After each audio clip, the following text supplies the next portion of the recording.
think that's part of what made this project exciting, and part of the reason that we wanted to make a Barbie movie to begin with was, A, she's so well known. What if I told you the billion-dollar success of Barbie was only the beginning, and that its stars have just made a move so massive, so shocking, that it has Hollywood shaking to its core? That's right. Warner Brothers is in full-blown panic mode after the Barbie cast signed an exclusive $750 million deal with Disney. This isn't just a contract, it's a declaration of war. But how did we get here? And more importantly, what does this mean for the future of Hollywood? The Barbie movie was never supposed to be just another summer blockbuster. It became a cultural phenomenon, raking in over $1 billion worldwide and redefining what studios thought was possible for a brand-driven film. With its clever mix of nostalgia, satire, and star power, it made Warner Brothers look unstoppable. And yet, only months later, the very stars that brought Warner Brothers its biggest hit in years are walking away, straight into the arms of Disney. The $750 million deal is more than just a financial arrangement. It's a seismic shift in Hollywood power dynamics. So why did the Barbie cast walk away from Warner Brothers? Why did they choose Disney? And most importantly, what happens next? The Barbie effect. When Warner Brothers greenlit Barbie, few predicted the cultural tidal wave it would unleash. Margot Robbie, Ryan Gosling, and an ensemble cast turned what could have been a plastic surface-level project into one of the most talked-about films of the decade. The movie didn't just sell tickets, it started conversations. It dominated social media, inspired fashion trends, and even reignited debates about gender roles and consumer culture. For Warner Brothers, it was more than a win. It was a lifeline. But here's where things get complicated. Warner Brothers believed that Barbie had cemented loyalty. They thought the stars would remain tied to their banner for years. Instead, the film gave the cast unprecedented bargaining power. Suddenly, Margot Robbie and Ryan Gosling weren't just stars, they were global icons with studios lining up to make them offers.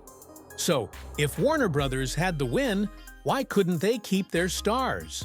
Was it arrogance or something darker? Disney's masterstroke. While Warner Brothers celebrated its billion-dollar win, Disney was watching closely. For years, Disney has been known for playing the long game. They didn't just want a hit. They wanted the stars who could guarantee franchises, merchandising empires, and box office dominance. So, while Warner Brothers basked in the glow of pink, Disney made their move. They reportedly offered the Barbie cast a $750 million exclusive deal. Not just for movies, but for projects spanning Disney+, theme parks, and global branding campaigns. In short, Disney promised them an empire. And Warner Brothers? They couldn't compete. Disney's resources, reach, and strategic timing made the offer irresistible. For the Barbie stars, it wasn't just about money, it was about legacy. But this raises the question, if Disney now controls the Barbie cast, what happens to Warner Brothers? Biggest win in years. Could this mark the beginning of their downfall? Warner Brothers in shock. For Warner Brothers, the news hit like a bomb. Executives who had been celebrating the billion-dollar triumph of Barbie were suddenly scrambling behind closed doors. How could the studio lose control of its biggest stars? The very people who had just delivered their most profitable film in years? Insiders described the mood as a mix of disbelief and anger. Some blamed poor management, arguing that Warner Brothers failed to lock the cast into long-term contracts. Others pointed fingers at the studio's ongoing struggles, including box office flops and restructuring chaos that left many actors feeling uncertain about their futures. There was also the matter of Warner Brothers' image. While Barbie had been a massive success, the studio had stumbled in other areas.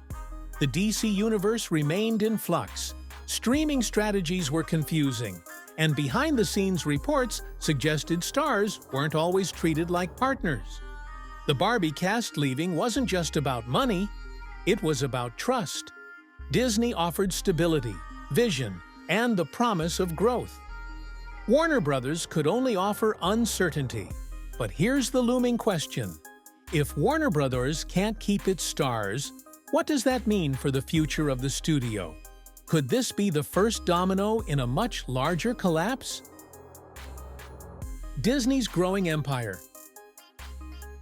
For Disney, the $750 million deal wasn't just about signing Margot Robbie, Ryan Gosling, and the rest of the cast. It was about control, about cementing Disney as the one studio that no actor could resist. Think about it. Disney already owns Marvel, Star Wars, Pixar, and a massive streaming platform in Disney+. With the Barbie cast, they now add one of the hottest cultural brands in recent history to their arsenal. But this wasn't just about pink outfits and toy tie-ins. Disney's plan reportedly involves integrating the cast into multiple projects, from live-action remakes to Marvel crossovers, from animated features to appearances at theme parks. It's a web of influence that goes far beyond a single film franchise. And for the cast, it's a chance to be more than just actors. Margot Robbie could become a Disney producer. Ryan Gosling could have his own branded projects. Even supporting cast members would see their careers skyrocket. Warner Brothers might have had a blockbuster, but Disney bought the future. And that's what terrifies Hollywood. The question now is, how far will Disney go to protect its new crown jewels? And what happens to the studios left behind, trying to survive in Disney's shadow? The ripple effect across Hollywood. When news of the Disney deal broke, the shockwaves weren't limited to Warner Brothers. The entire Hollywood system felt the tremors. Agents, producers, and rival studios began to ask the same chilling question. If Disney can take the stars of a billion-dollar film away from Warner Brothers, who's safe? Suddenly, every contract negotiation in Hollywood changed. Actors who once would have signed multi-picture deals with studios started holding back, waiting to see if Disney might make a better offer. Even up-and-coming stars, who typically scramble for their first big studio deal, became cautious. Why tie yourself to a shaky studio when Disney is willing to pay top dollar and guarantee global exposure? For smaller studios, this was devastating. Independent production houses worried they could never compete if Disney cornered not just franchises, but also the talent pool. Every actor who signs with Disney reduces the options for everyone else. But the most dangerous consequence? Hollywood's creative diversity was at risk. If Disney controls the biggest stars, the biggest franchises, and the most lucrative platforms, does that mean every film will start to look and feel the same? That's the fear critics are voicing. Disney may have won the battle for Barbie, but at what cost to the soul of cinema? And if audiences begin to feel that sameness creeping in, will they rebel? Or will Disney's dominance make rebellion impossible? Fans react to the mega deal. If Hollywood was shaken, fans were divided. For many, the idea of seeing Margot Robbie, Ryan Gosling, and the Barbie cast integrated into Disney's sprawling universe was thrilling. Imagine Robbie stepping into a Marvel role, or Gosling lending his voice to a new animated classic. The possibilities seemed endless, but not everyone was cheering. Some fans accused Disney of ruining the magic by commercializing the Barbie cast beyond recognition. Social media filled with comments like, "Disney will milk them dry," and "This isn't about art anymore, it's about control." Others lamented what this meant for Warner Brothers. After all, Barbie had felt like a rare original hit in a landscape dominated by sequels and reboots. To lose that spark to Disney made some viewers feel cheated.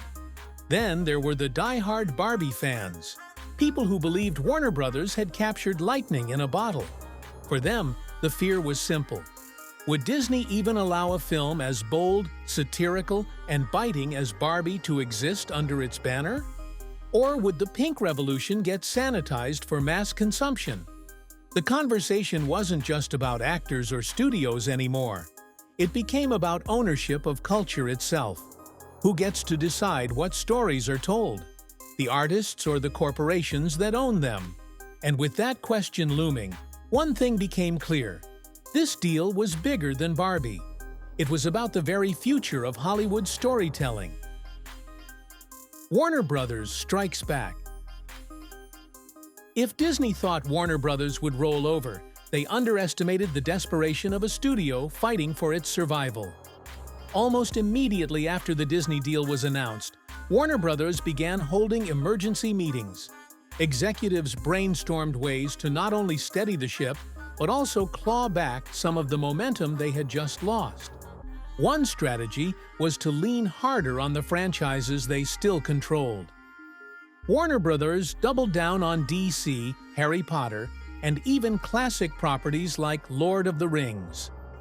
Rumors swirled about rebooting beloved titles, hoping to recapture audiences who might be drifting toward Disney. But the problem ran deeper than intellectual property. Warner Brothers had to face an uncomfortable truth. The magic of Barbie wasn't just about a recognizable brand. It was about creative freedom. Director Greta Gerwig and her team had taken risks, poking fun at consumerism and even at the Barbie brand itself. That kind of boldness resonated with audiences in a way formulaic blockbusters often didn't. So now, the big question for Warner Brothers became this. Could they foster that same kind of creative trust again? Or had the Disney deal exposed them as a studio more interested in contracts than creativity? As Warner Brothers scrambled, insiders whispered about growing pressure from shareholders. If Warner Brothers couldn't prove they could keep stars and deliver billion-dollar hits, would the studio itself face the risk of being absorbed by an even larger conglomerate? The once mighty house that gave the world classics might now be fighting for its very identity. But can Warner Brothers really win back audiences without the stars who helped them score their biggest hit in a decade? Disney's dangerous gamble. For all of Disney's confidence, insiders know this $750 million deal is also one of the riskiest bets in Hollywood history. Sure, signing the Barbie cast was a triumph, but it came with a price tag so massive that failure is not an option. Disney has been here before. The company has spent billions acquiring franchises like Star Wars and Marvel. While those investments paid off early on, cracks have begun to show. Recent films haven't always dominated the box office, and audiences have shown signs of franchise fatigue. So now, the pressure is on the Barbie cast to deliver. Every project they touch under Disney's banner will be scrutinized. If even one flops, critics will declare the $750 million deal a disaster. And Disney's rivals will pounce, calling it proof that no empire can control every star forever. There's also the risk of overexposure. If Margot Robbie and Ryan Gosling suddenly appear in multiple Disney properties, from Marvel crossovers to animated features, will audiences get tired of them? Hollywood history shows that even the brightest stars can burn out if pushed too hard. Disney wanted control, but control comes with responsibility. By pulling the Barbie cast into their orbit, they've raised the stakes sky high. Now, both the studio and the stars are locked into a gamble that could either reshape Hollywood or end in spectacular collapse. So, the question remains, will this bold move cement Disney as the untouchable ruler of Hollywood? Or will it be remembered as the deal that cracked their empire wide open? A turning point for Hollywood.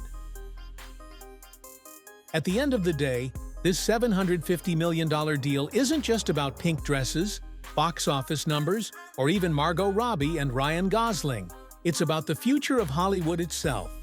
Studios are no longer just competing for stories. They're competing for the very faces that bring those stories to life. Warner Brothers is left scrambling, Disney is riding high on risk, and the Barbie cast now carries the weight of an entire industry on their shoulders. The question isn't just who wins this battle, it's what happens to the audience caught in the middle. Will we see bold, daring films like Barbie again, or will everything be swallowed by the corporate machine? One thing is certain, this deal has redrawn the map of Hollywood.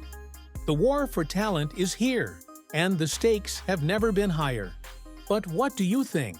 Did Disney make a genius move, or did Warner Brothers lose because of arrogance?